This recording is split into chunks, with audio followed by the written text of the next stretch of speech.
Fraternity of Girth! Fogapparel.com. Best, most comfy clothes, coolest designs going right now for anybody in powerlifting, strongman, Highland Games. The Pirate Captain, Hayden Ballio, was at the Arnold this last week. We got to hang out. We actually flew together, and it was charming. He's a real charmer. He's got those beautiful eyes. I got lost in them while we were flying. Can't remember a thing we talked about. Just got lost in the eyes. Use code HEAVYLIGHT at fogapparel.com. You're going to save some cash, and you're going to be comfy on any flight and any field where you travel to.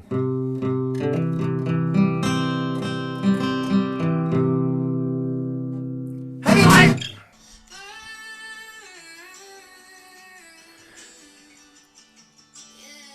Man, how am I just finding out about Casey Musgraves? This chick rules. Super talented. I actually stumbled across her because I was listening to the Frozen 2 soundtrack with my youngest daughter, which is the most adorable thing you can imagine.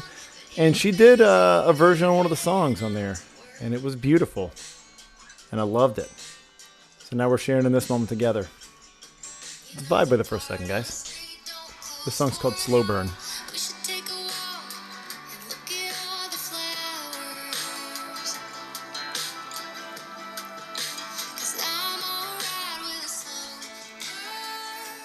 Yeah, that was a nice way to start, given all the sad sack feeling sorry for myself that's going to happen in this podcast. Shout out to Casey Musgraves. Shout out to Matt Reed at Matt Reed Music. He was my guitar instructor, and he pointed me out to that particular song when I called out that I'm really into her right now. That's just how out of touch I am. I'm sure she's a gigantic, huge Grammy-winning artist. And I'm like, oh, cool, I just found her out on a Disney album. I'm sure it's really unearthed her like that. So back from Columbus this week. I hope you enjoyed the 2 podcast with Rooms Full of Stinky Bros, which is pretty much the theme for those 2 podcasts. Really, really good time. In spite of all the weirdness at the Arnold, it was a very, very good time. It really did, as kind of predicted. It condensed the whole experience down to really just the gamers, the athletes. There were no spectators.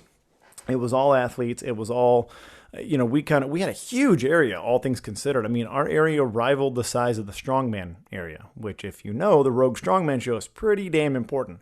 So that was pretty neat. And when you first come through the doors, we're like the first thing you see, which I thought was actually pretty neat because we captured, look, these aren't like, spectators that are there to just like, oh, see, whatever. These are people that are there to cheer on their particular sport or their family member or compete in their sport. But it was still cool. People stopped and watched. People saw us. People saw us do their thing.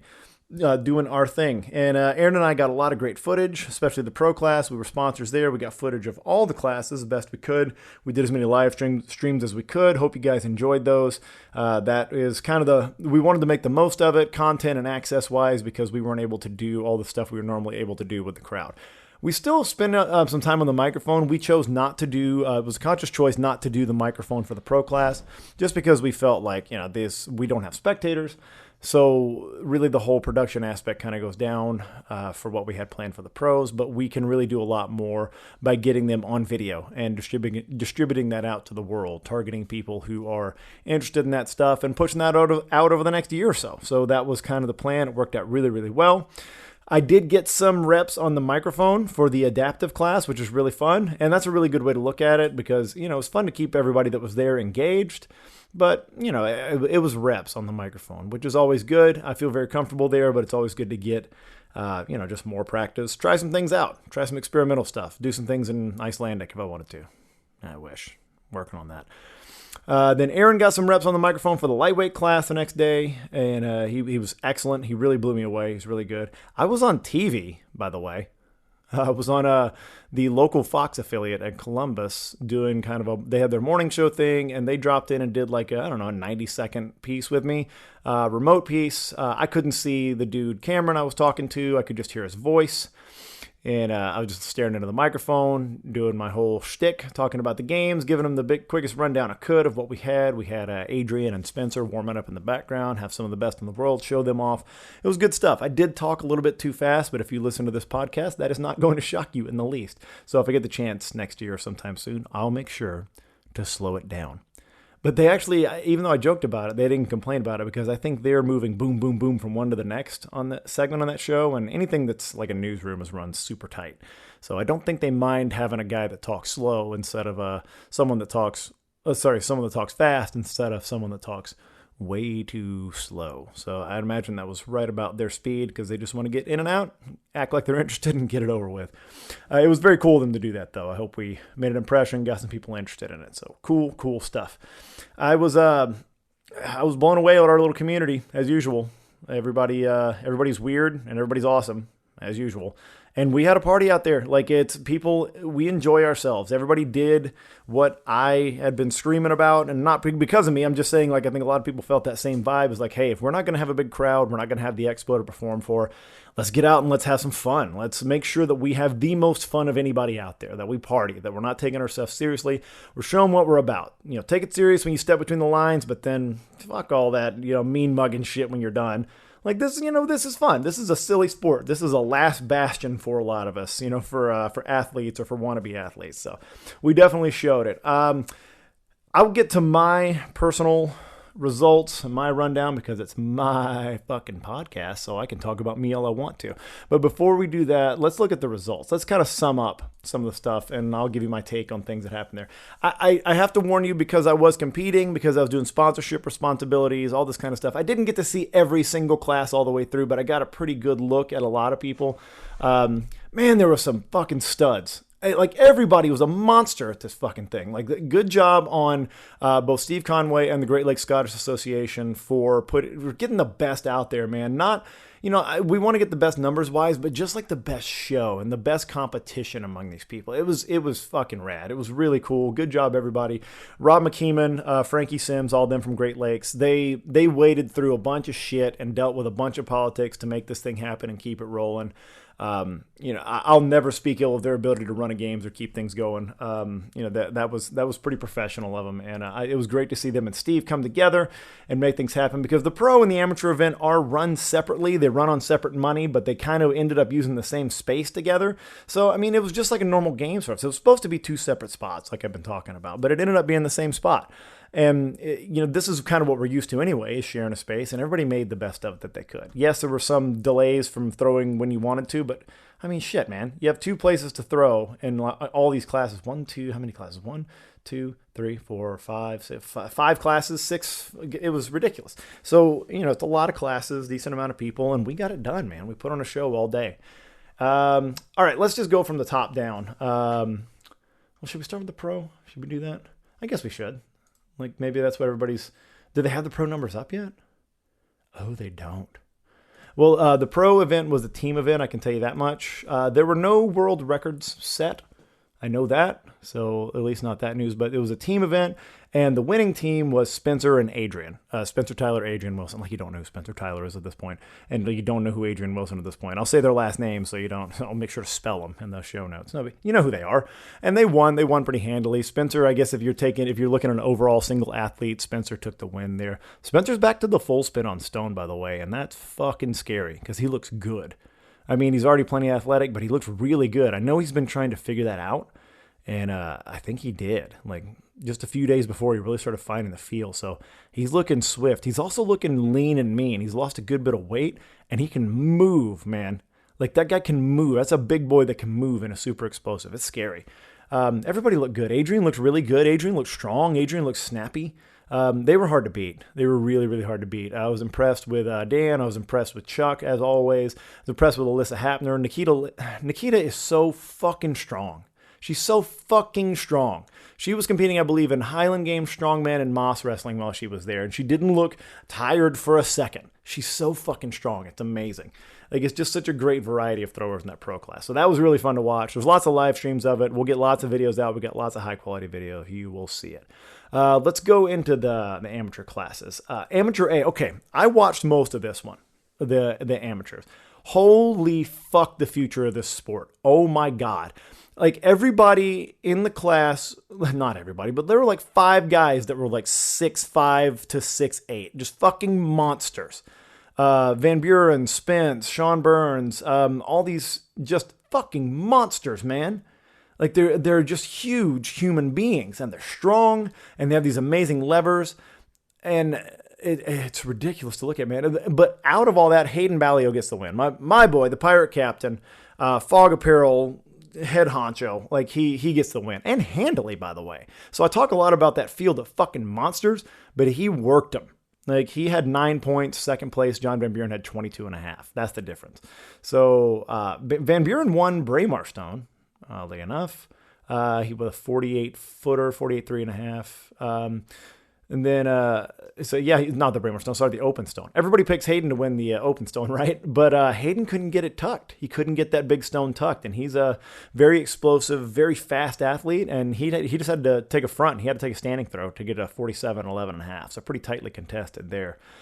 And then heavyweight for distance, Hayden got the win pretty handily. Only person went over 40 feet, 11.5 inches. He's doing well.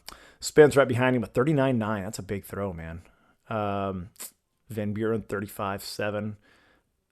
Thor Gilpherson going 37.10. I didn't know that. I would have congratulated that dude on that. Wow. I was literally staying in a condo with him. Like, I should have said something. I didn't know he'd do that far. See, I told you I didn't get everything. 37.10 is fucking big. Kendall Thomas went 39.9. He always throws weights well. We got two 39.9s. Man, big heavyweights for that indoor implement. Good job, guys. Caber, I'll talk about it now. Caber was weird. Hayden got a 12 on it. He got the win there. Thor went 12.10. Chris Snodgrass went 12.30. Everybody else kind of fighting. Sean Burns got 11.30. They were... I talk very highly of the Great Lakes Scottish Association. I did not like the way that they ran Caber. I understand the safety implications of it. I've never had to deal with it before, but they have basically you pick it, and then there's a line behind you that you can't go behind or it's a foul. And then there's a line in front of you where you have to stop to throw. And I understand it, but I think also, I think you should remember that the people you're inviting to this are the really, really good and the best, and we know how to not kill people with a caber. That's an athlete talking. I'm sure they disagree with me because they have to go way towards the other end of safety, but I think the problem was it became less safe because as athletes became conscious of that back line, they would put the brakes on or do awkward things they wouldn't normally do when they could have just as easily controlled a caber. So I think you do have to clear out the space behind them as much as you can, which they could in years past, but they also had some like a table with their stuff and like other people behind and people putting gear. I just think they maybe do that a little bit better. Let the athletes athlete out there and let them recover the caber within reason without fouling them. So just a thought there. But caber was a little weird, but it's still fun to watch. It's really awesome to see caber done indoors. So kudos to Merle, kudos to Great Lakes and Steve for everybody making caber happen inside, which is fucking difficult without shattering it to pieces. Sheaf, 28-pound motherfucker of a sheaf. Hayden set an amateur world record with a 28-pound sheaf, which, like, how often is that thrown, right? But, he's still damn impressive. He went 26.6 with the 28-pound sheaf. He's going to be a monster at sheaf. In case you didn't know, being very big and strong helps a lot with the sheaf. But, yeah, lots of good numbers with that 28-pounder. Everybody kind of nodded up at 23, and then it was just all Hayden after that. And then lots of 16s. And then Nick Aston wins weight over bar with a 17. That's pretty good. I mean, I've said before, and the amateur class, 16 is where the competition is kind of made.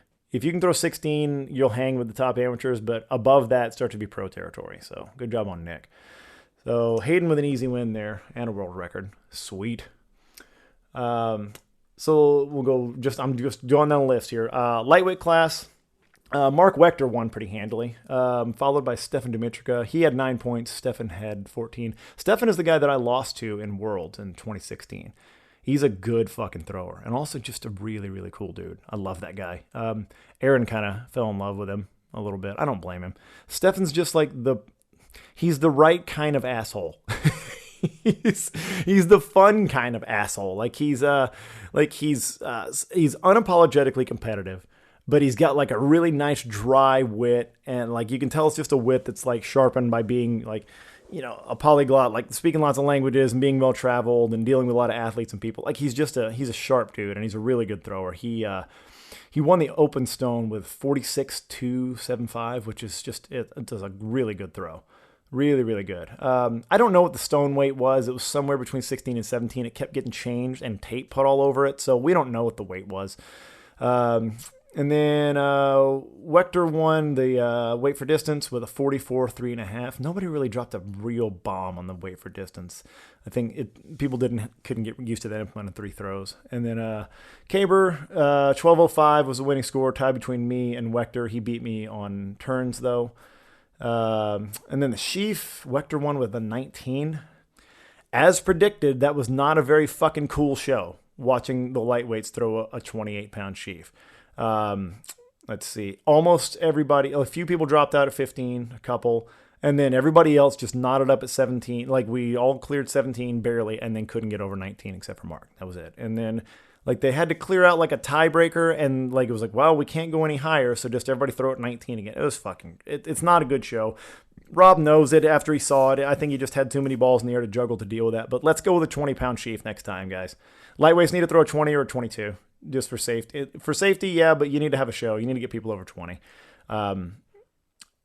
There's just not anybody in the lightweight class that's going to throw a 28-pound sheaf over 24 or 26 feet. It's just not going to happen. Not for now. Wob, Wechter wins at spinning, which was allowed. If you're going to talk safety, I don't particularly agree with the idea of a spinning wob indoors, but it worked. Nobody got hurt this time. But there's already a lot of bounces on wob, even when it's standing, which are crazy. But Wechter wins it with an 18-6. Everybody else knotted up at 16, and yours truly shit the bed at 16, so I ended up with 15. Mark with the overall win. Everything's a field record, and everybody won, so, congratulations. Everything's a world record, I guess. Indoor world record for the lightweights. So there you go. Congratulations, everybody. So Masters age 40 was a really cool one because you kind of had what you figured was an easy run for Dickens, and we even kind of predicted that on the podcast before it. He did not come away with the win. By 1/2 point, Texas's own Jeffrey Dewar got the win. That's a big win for Dewar, man. And this event is kind of tailor-made for his skill set. I've talked about the guy before. We've joked about him. He's big and strong, thick, but he's not the kind of guy that when he moves, things go better. I'm sorry, Jeff. I love you. But generally, when you're fronting and one-turning and standing things, you do a lot better. You're a static athlete much more. And I think that's from all the powerlifting and everything. You're just big and strong. But this worked out in your favor, man. So open stone, let's see who's the winner there. Dickens took it with a 46-10, which is big. That was actually a good throw. And that was a real 18-pound shot they were throwing, I think, too. So that was awesome. Jeff went 41, sticking right with him. Heavyweight for distance, Dickens goes 46-2. TJ Watkins, what up, TJ? My turkey hunting buddy goes 46 feet 4 inches in the heavyweight. Pretty big. Anybody else with some big ones? And then Jeff goes 42-11. Stays within striking distance. Stay in the top 3. Said that before. Stay in the top 3. You got a chance to win.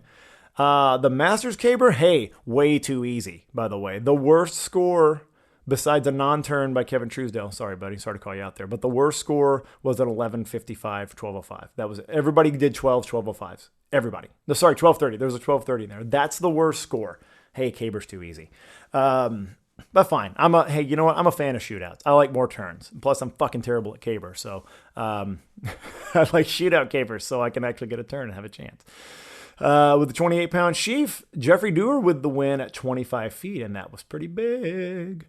And then Dickens, Hobson, and Watkins all went 22 with it. Good job, guys. Good job, old fellas.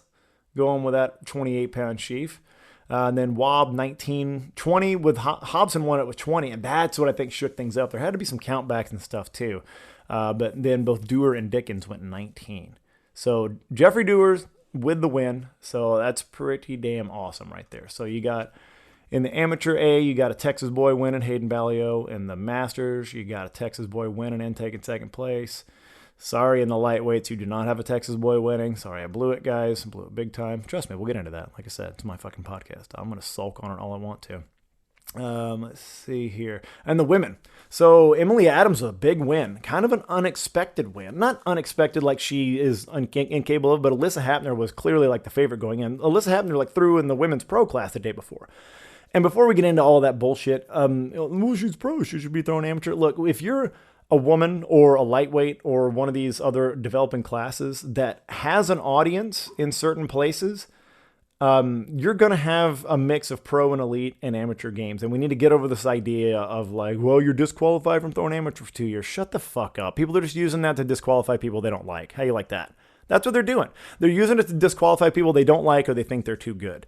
So put the best on the field, whatever. Like the real top pros don't want to come throw amateur because they don't make money. But people that are not really making money, like that have some pro appearances or whatever, like they're gonna mix it up. They have to for now. There just needs to be some understanding on that. So Alyssa's that case. Like she needs more places to throw, but if you're gonna put a pro class together, put her fucking in it because she's really good. But like usual, the women's class was fucking stacked and it was close at the top. Emily and Alyssa tied. It looks like on games points. Somehow, I'm not sure why Emily. There must have been a tiebreaker on Caber or something. But Emily gets the win. Open stone of 33.7. Best one was Jamisa Sanu at 37.125. By the way, she's the one who throws 100-foot lightweight in the women's class, and she's like in her third games or whatever the fuck. She's fucking monster. Let's see who else had. Yeah, so 37, 36, 33. Janine Queston with a 34. Heavyweight was Jamisa again, 47. That's big. That's so fucking big. And then Alyssa with a 43. Emily with a 42. Top three kind of remaining static there. Caber, kind of a difference maker. Emily and Alyssa were the only ones that threw it. Hey, Caber's way too hard. How's that? Everybody else didn't get a turn. Maybe you had some inexperienced athletes in there too. I think that sort of happened in the AMs in that a lot of them kind of got, like half of them turned, and they're really good throwers, but they're also just not super experienced in the game, so they may come from track and field and other stuff, and just the Caber is completely unique, and that catches them. Maybe that happened in the women's class too. The women's and the masters are the class that I saw the least of just because of my other duties, and the women were competing kind of on the same day that I was getting ready to compete. But yeah, Emily and Alyssa were the only ones that turned. Emily with a big win in the sheaf. She went 25-1, which is a women's world record, indoor world record with a 16. And then, indoor 16-pound. Yeah. Sheaf Emily Adams. And Jamisa set records with the stone. And that has to be an indoor record with the heavyweight. Let's check that, guys. That has to be.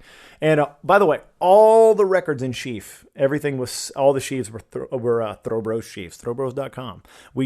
I think because of that, we just sold out of our last sheaf, but we're about to restock them. And by the time this is out, we'll be restocked. Go check them. So those are all thrown with Throwbros sheaves. They made weight on a digital shipping scale, so all good. All the records are good. So how fucking cool was that, right? Still got to put on a show. Lots of cool competition. The ladies' class was tight in the top three, even the top four. Janine Questner brought up fourth place in a really tight group. She's only like 4 points behind. And then Allie after her is 4 points. Like there's really not a jump until sixth place. It was a cool fucking competition. I wish I would have seen more of it, but I was thinking about me by that point. Me. Let's talk about me. So far I've been, pretty jovial, pretty happy on the podcast. This is the part that'll make me not happy, is how I fucking threw. How do I put this? I threw as well as I deserved to. And that irritates me because I took fifth place overall. I was never really in contention, to be perfectly honest. We started with height. I cleared the 17, kind of just got caught in the knot up there or whatever. I'm usually a pretty good sheaf thrower, but with that thing, I was not. I think that 28-pounder kind of confounds my technique, my reach and rip technique, because I'm not very strong. Worked with Spencer a little bit. He's trying to push me to go back to a drive down, like more checkmark style. I told him I'd work on it. I'm not going to promise him that I'm going to do it, but I'm going to work on it. I'm going to see if I can get back to it. But that reach and rip has gotten me higher than it ever has before. I've thrown higher with a reach and rip while weaker than I ever did with the other technique because I never could get it right. But, if there's more there, I'll work on it. I mean, that's what throwing's for, mess around with stuff, right? Wait for height, just pedestrian, 15 feet. That's a pretty much, now that I look at it, except for one event, it's all just pretty pedestrian. The open stone, I went just over 40. I could have gotten a lot more. The glide is just, everything's broken right now. I don't have any go. I don't have the timing. It's just, that's broken. The heavyweight was where I kind of blew up. It's a 34-10, which is like 10 feet behind the winning throw. That was a one turn, and it was a really safe one turn, and I don't know why I did that, because my one turns have been like 40. I don't know why I did that. Just lofted it out there. I guess because the new implement or whatever didn't... It actually speaks to a bigger issue. Maybe I didn't want to look bad. And that's fucking horseshit, man. That's a terrible way to throw. And I think I've been doing that. As I'm being totally honest, these last couple of times, I think because I coach people and because I emphasize technique so much and all that kind of stuff, I think somewhere subconsciously, I am thinking about making sure that I don't just let loose and do something that looks stupid. So like there's a dumb picture or a dumb video, which is a bullshit way to throw. A bullshit, coward way to throw. To go up there worried that you're going to do something wrong. Throwing to try not to do it wrong is fucking bullshit. And that's what I felt like I was doing. If I had to call myself out on one thing. But the heavyweight, and then the next two, I fouled. Big. Like I can't, when I go to my 2-turn now, I can't control myself in the box. I can't stay in, especially with the heavyweight. The 42 or 56, I can't stay in the box on the sprint. First one, whatever, I shook it off. It would have been somewhere, top 3 probably.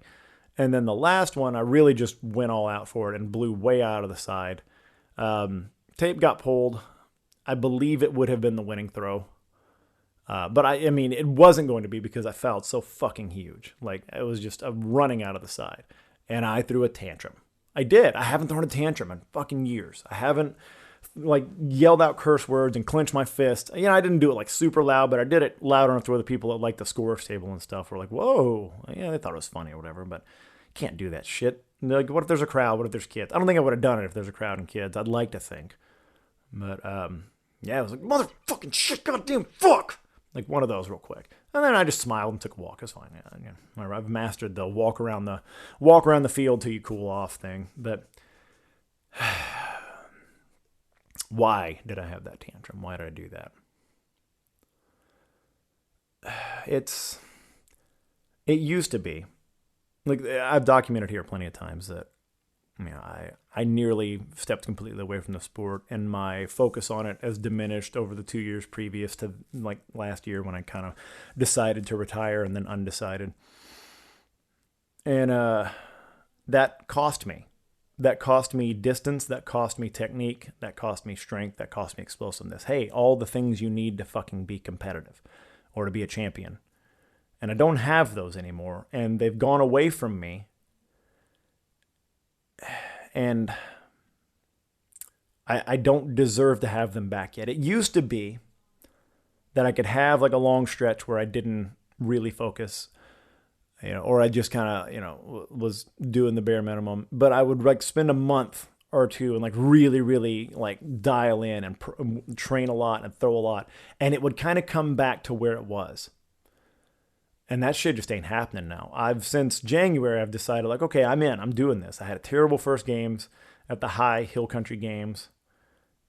Bad performance overall. And then I trained a lot, but like a decent amount, several times a week, before the Arnold to get it back. And it's not fucking back. And I hate it. Maybe it's because I'm 40.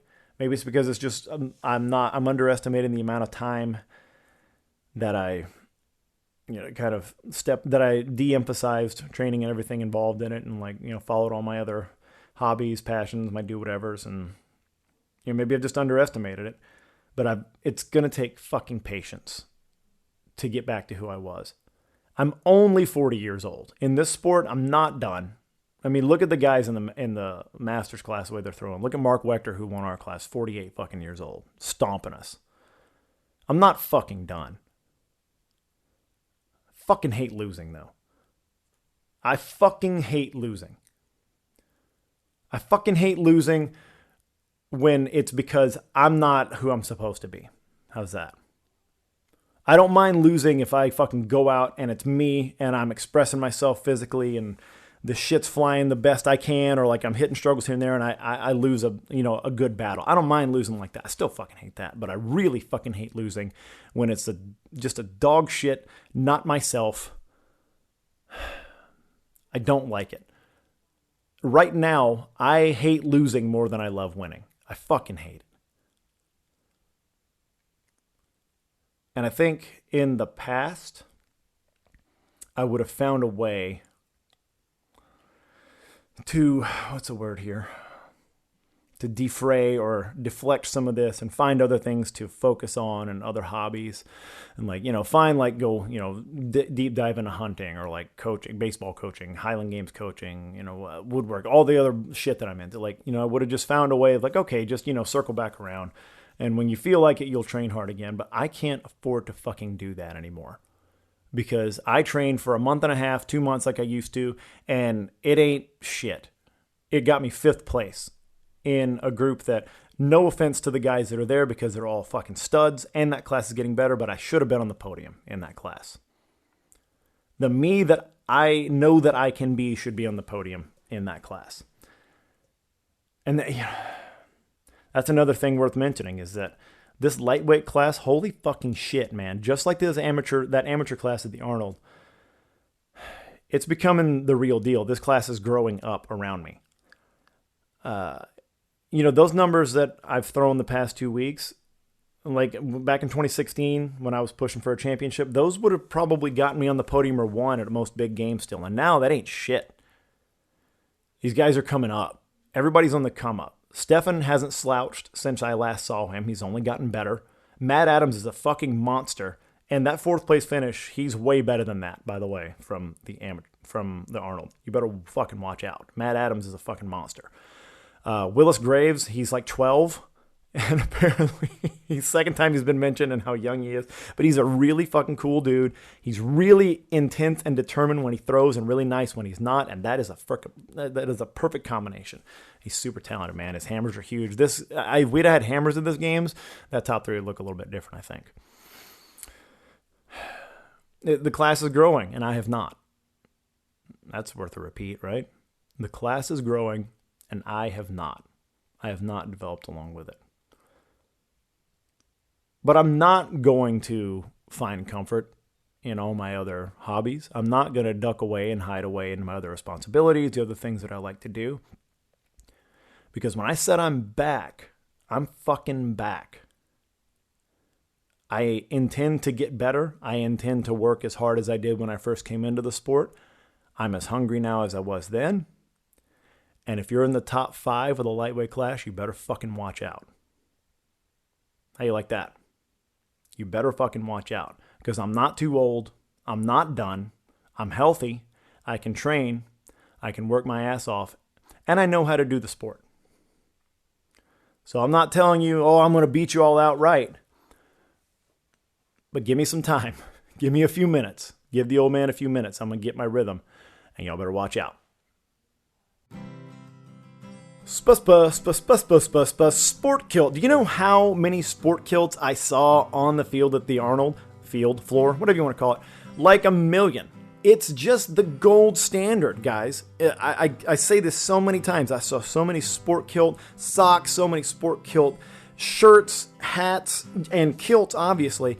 And the stickers all over the gear cases. People not only wear these because they're good, they wear these because they're proud of them, because Sport Kilt supports us. Sport Kilt does what it takes and does what's in their power to support the Scottish Highland Games and everything associated. They support the pipers, the dancers, they support the athletes. They're into it. James is down for the Highland Games. I think he's proven that year over year over year. That is why my entire career I have worn Sport Kilt. Did I mention the socks every podcast recently? They're so comfortable. They're nice. They're soft. They're comfortable. They're sheer enough to where you don't feel like you're just your feet are soaked with sweat. It's an athlete sock. This is for people that are on their feet at a festival all day. Get your kilt. Get your socks. Get what you need at sportkilt.com. Use code HEAVYLIGHT, all one word. You're going to save some cash on that too. But for the time being, I just get to soak in the loss, in the beatdown, in 5th place. In a class of monsters, don't get me wrong. And of course, all the standard stuff. I was just very happy to be there and represent the class. That was the first time the lightweights were at the Arnold. We put on a fucking show, man. Especially the top 3, the top 4 really. They put on a show. It was, I think it's eye-opening to people that haven't seen an elite lightweight class to watch them do it sometimes, to realize these guys are just A's, or maybe even sometimes low-level pros that just happen to be smaller, that just happen to be, able to get to 200 pounds that they just weigh there naturally. Speaking of able to get, I had to do probably my most intense water cut to the week of competition to get down. I started the week at 208, I believe. And I got some help. I enlisted some help from powerlifter and Highland Games competitor Nicholas McPhee. Follow him on Instagram. It's MCPHEE. And I think he's strong_dad. But yeah, follow that dude. Strong as hell, throws far too. Also another guy. Y'all better watch out, lightweight class, if he gets serious. Yeah, he helped me with the water cut immensely. But started the cut on Wednesday.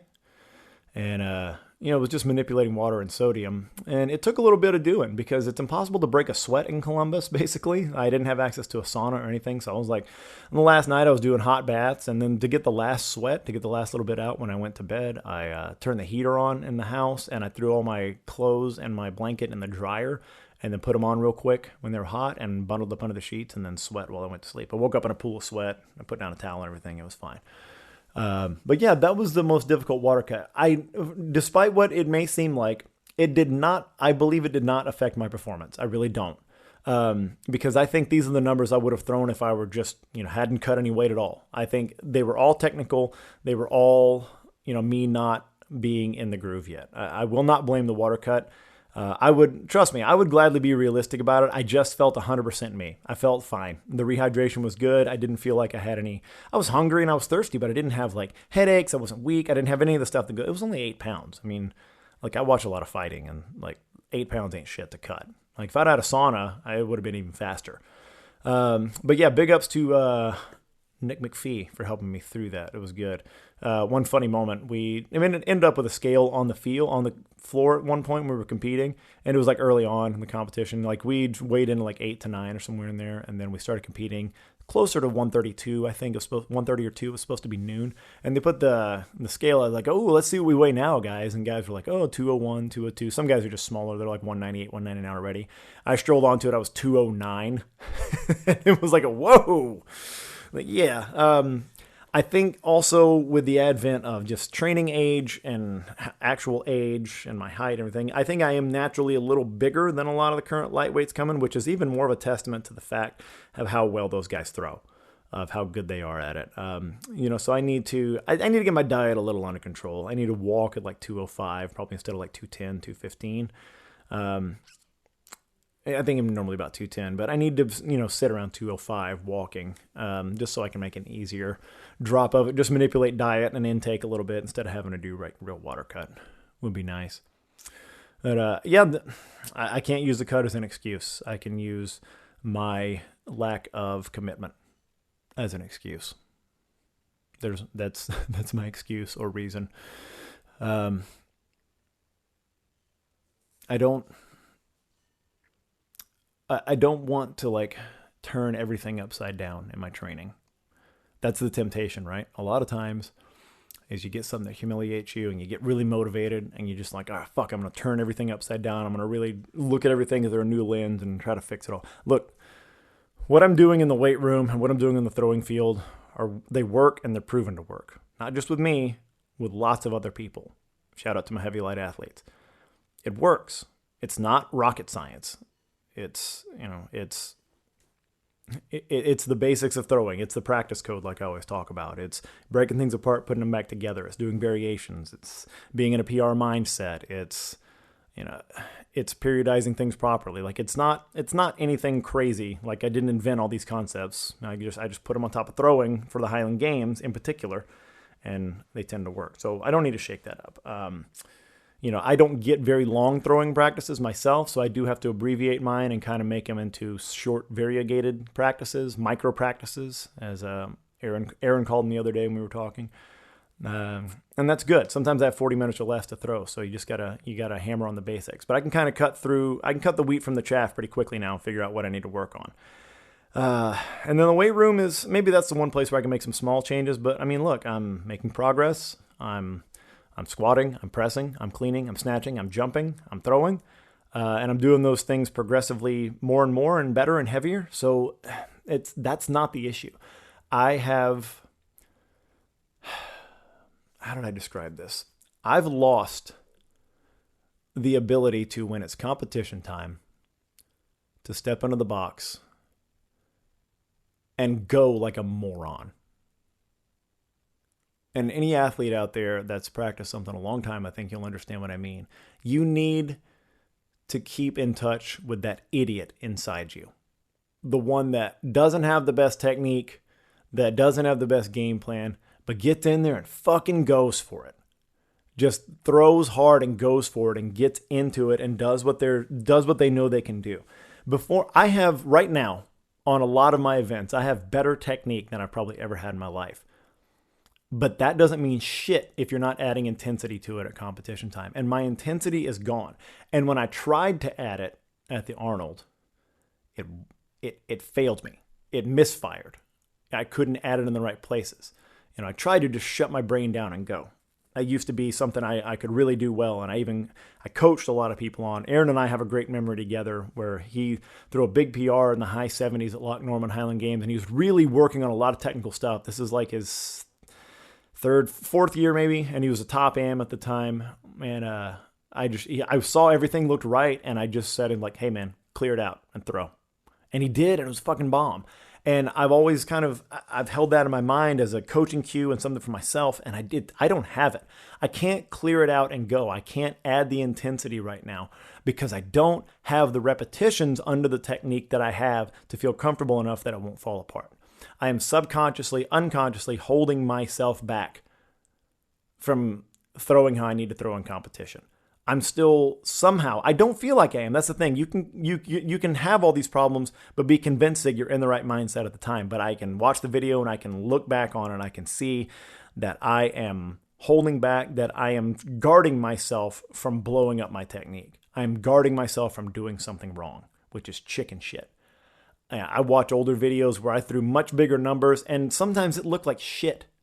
And they would be world-class lightweight numbers that I was throwing. Sometimes they look like shit, weights especially. They would just look like shit, like short-armed and fucking no too rotational or whatever. Like my head was a mess, but they went fucking farther than they do now. So I need to harness that and add that to the technique that I've developed over these last 9-10 years now. Did I mention I fucking hate losing? God, I really don't like it, you guys. And I don't want to do it anymore. Of course, I get quite a bit out of being on the field with all you guys and my friends. But I still do sports not just to hang out with my friends. I still do the sport. I can hang out with my friends by being a sponsor and being on the microphone and enjoy the time with you guys. But I like to fucking compete. And I like to get out there and I like to do well. So next games for me might be San Antonio. They don't have a lightweight class. I'll just throw in the A's or whatever. There's a lightweight elite event that's shaping up in May. Shout out to Tony Barrasso putting that together. And then there is the Windler Strength Fest, which I have circled on the calendar, which I want that to be the games, and I want to put in enough time. That's in June. I think that's enough time for me to have put in the work that I can get the proper amount of repetitions, time with the implements in the weight room to be back to who I am, to be back to who I feel like I can be. Because the age thing can get fucked. I feel great. I'm 40 years old, and most days I feel like I'm 28. Used to say 26, but now I feel like I'm 28. I don't have a lot of mileage. I don't have a lot of bad injuries. I didn't have surgeries on anything that is going to slow me down. I don't guard things like that. It's all my conditioning. It's all my technique. It's all my ability. It's all my mentality. Those are the things that I have to fix. But I'm not going to lie to you. After I finished the Arnold, I had to pretty much leave and just pack up and go to the airport after that because my son had a baseball tournament the next day and I already missed 2 of his games on Saturday, and fuck that, I'm not doing it again. Y'all are great, but I love my family and my son way, way more than you guys. Sorry. I make a podcast just for them. No, I'm kidding. I would never do that to you guys. I would never cheat on you with another podcast, except that I do all the time. But I was down on myself, like in that Uber ride to the airport and the time in the airport. And I was down on myself. Yeah, I was texting Aaron, and I know he was out having fun drinking and He's the best friend in the world because he took the time to actually address it with me and text it out with me. It was not the, what am I doing? I'm going to give this up kind of down on myself. And that's how I know it's going to go the right direction. That's how I know things are headed back to where I want them to be. That's how I know my passion reignited for this sport is real. Because the setback, the big setback, which it felt like to me, was not enough to make me want to pull away. But I was down on myself because I didn't feel like me. And that is maybe the biggest revelation I ever had in this sport was when I started learning to throw like me and feel like me out there. That's when I started getting better. And I didn't feel like me at all for different new reasons. And it was hard to figure out. And there was a lot of soul searching. And I'm in a different city away from my wife, who can always work me through my neuroses, psychoses, ego problems about this in a beautiful way. It's just always easier to be with her. But I was down. I really had to. I've learned to program myself to, when I feel those down feelings and really hard on myself, to mechanically, even if I don't want to, mechanically pick up the phone and message or call people that are close to me that I love and tell them that I'm feeling down. And if you're somebody that struggles with that, whether it be about the stupid fucking Highland games or whether it be about your life, your work, anything, get in that habit. Get in the habit of mechanically picking up the phone and calling or texting people and tell them, hey, I'm down on myself, or I feel down, or I feel bad right now. That's all you need to say to start it. And if they're somebody that loves you back and cares about you, they're a real friend, they're a real family, they're just going to start talking to you, and they're going to work it out with you. They don't need the reason. They don't need an explanation. They don't need context. Sometimes you just need to mechanically pick it up and say, I don't feel good, or I feel bad, or I'm feeling down, or I can feel depression coming back. Or after my dad died, that was in 2017, that's when I learned that skill. It would just overwhelm me. It'd be a song on the radio, fucking radio, whatever. Nobody listens to the radio, but it'd be a song that would come on, or it would be a memory, or it would be a smell. And I would start getting down, I'd start spiraling, and I would just mechanically pick up the phone. Even if I didn't want to, I was like, I'll be fine. Don't be a fucking pussy. Don't be an annoyance. Don't bother people. I would just power through that and type through the messages, like use the predictive text or whatever, and just type it and send it, and make yourself send it. It's like taking a pill. It's a lot like taking a pill. Even if you're going to gag on it, or if the medicine tastes bad, just fucking get it done. Just shut off that part of your brain that has all the doubts and just text it over. So I did that with Aaron, and I did that with Ashley, and it was fine, because it's a fucking Highland Games blow up. It's not really real life. But look, I tie a lot of my personal worth into my performance in this, and that's dangerous. I should not do that. So that's what talking to them kind of does, is it just reminds me like, hey, you're better at this than you ever should have been, and also it doesn't matter. Like, not in like just get over it, you idiot. Like, it's just, it doesn't matter in terms of who I actually am, and it doesn't define me as a person, and that I should make sure that I don't actually tie my worth as a person. My worth as an athlete, sure. My worth as a coach, yeah, I can see how that ties in. I can see how that matters, because you want to be able to do the thing that you're coaching well. You know, there's an ego to that. You want to be able to do that. I'm not going to lie. I don't like not being the athlete that I was and capable of things that I was before when I'm also coaching others. But anybody that's smart knows that those two things are not connected. Bill Belichick can't throw a ball as well as Tom Brady. We know that. It's a different skill set, but there's an ego involved because I'm still an active athlete. I'm not retired. And it's almost like my methods are being put on display or put to the test when I go out there. But that's not actually what's happening, because I'm not my own athlete. And no matter how much you think you can coach yourself, you can't actually coach yourself the way you coach other people, with impartiality and objectivity. And I've got all those emotions tied into it, right? I've got feelings about flipping logs and throwing rocks. Feelings that I can dry my tears with these sport-killed socks. Feelings, yeah, 'cause I've reached the end of my talent, y'all. Feelings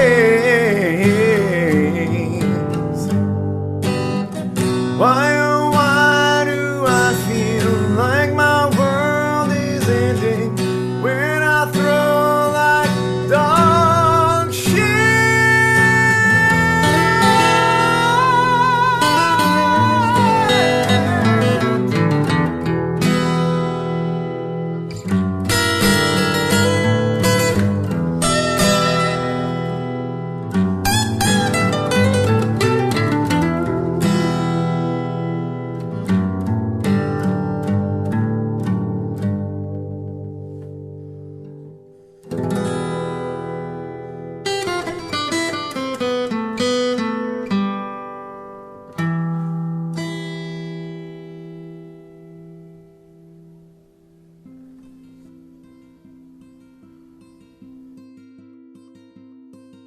Heavy Light is brought to you by Throw Bros. Throw Bros is the only online store for Highland Games athletes. Gear up, get throwing. Use code HEAVYLIGHT, all one word. You're going to save 10% at throwbros.com.